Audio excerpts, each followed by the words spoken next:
What's up, guys? It's Michael, and welcome to another episode of the Single AF Podcast. I hope that you all had a fantastic holiday weekend. Christmas and Hanukkah were on the same day, which is really cool. I hope that you did get to enjoy it, spend it with some family or some friends, stuff like that. Of course, I was driving for Uber for most of the weekend, but I was also uploading lots of videos on my YouTube channel, so if you are listening on SoundCloud, make sure that you do head over to my YouTube channel.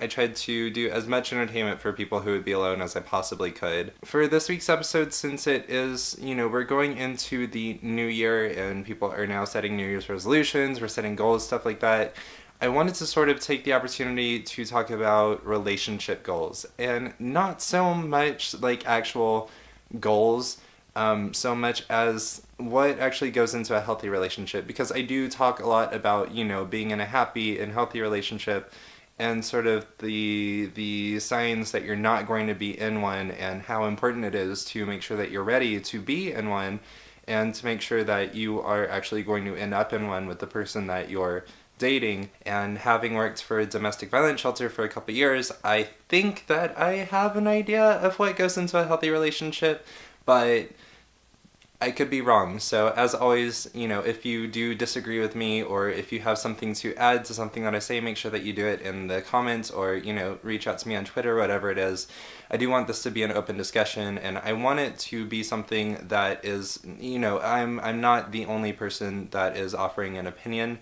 So if you do have a specific question and you want to ask in the comments or something like that and have other people offer you an opinion, feel free to do that as well. When I talk about a happy and healthy relationship, that is going to be defined as two individual people, or, possibly more, depending on your definition of a relationship. But in general, we're looking at two people that are already happy and healthy. So these are people that already have a good level of self-confidence and self-esteem.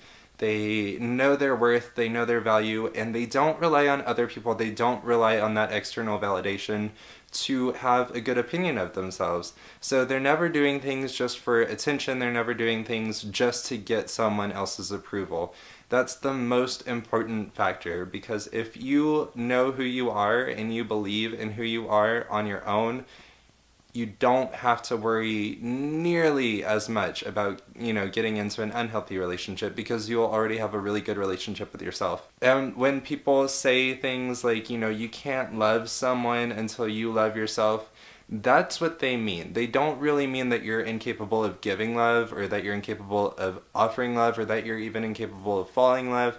Because lots of people who really don't care for themselves do end up in relationships, but those relationships are generally not going to be healthy. Usually that's sort of where codependence starts to come in, and you start to see yourself doing things, and that you don't necessarily agree with, that you don't necessarily feel comfortable with, just to please your partner, and that's a very dangerous place to be in. So when, people are offering the advice of love yourself before you can love someone else, that's what they mean, is that get into that good place with yourself so that you're not trying to bend over backwards for somebody else, where you can set boundaries. And that is the second part. So we've got two happy and healthy people who decide that if they come together, they can be even happier and even healthier. And that's where people sort of get off track, because oftentimes you're not going to end up with two happy and healthy people who decide to be even happier and even healthier together. You're going to end up with two people who are kind of okay with themselves, but just need a boyfriend, they need a girlfriend.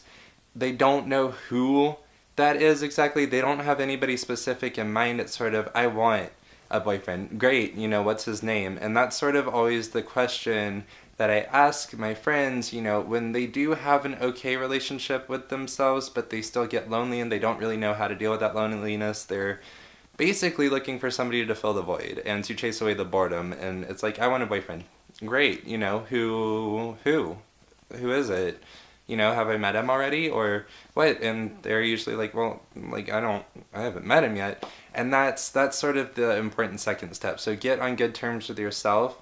Decide that yes, you are open to the idea of falling in love with somebody, but, don't really decide that you want a boyfriend just for the sake of having one. Wait until you find someone specifically who fits really well in with your life and with your values and jibes with you, and that's when you get into a happy and healthy and fulfilling relationship. And so those are the two sort of key components to getting into one. I'm not going to say that all relationships are going to be doomed if you're not already in that place. I'm not going to say that, if you don't like yourself that much, then you're automatically going to get into an unhealthy relationship. I firmly believe that you are the only person that can actually make that determination for yourself. And I would never make that determination for somebody else after working at a shelter, because that's technically abuse.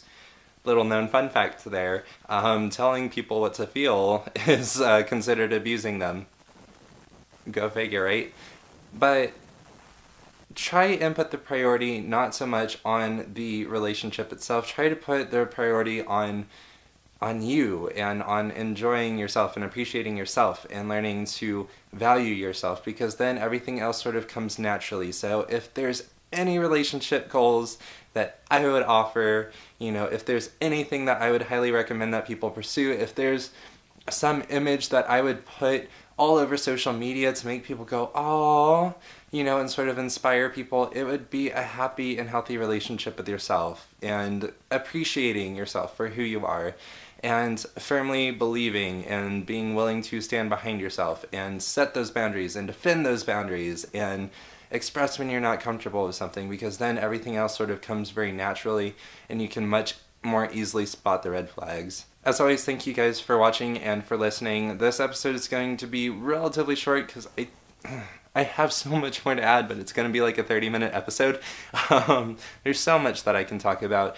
Leave your specific questions if you do have any. If I left anything sort of, strange in the comments, and I will address that with next week's video. Obviously, I will not be seeing you until next year, but I will still be uploading on my YouTube channel again this week, so make sure you stay tuned for that. As always, I love you all, and I hope that you are off to a fantastic start of your week, that you had wonderful holidays, and let's be very thankful that 2016 is finally almost over.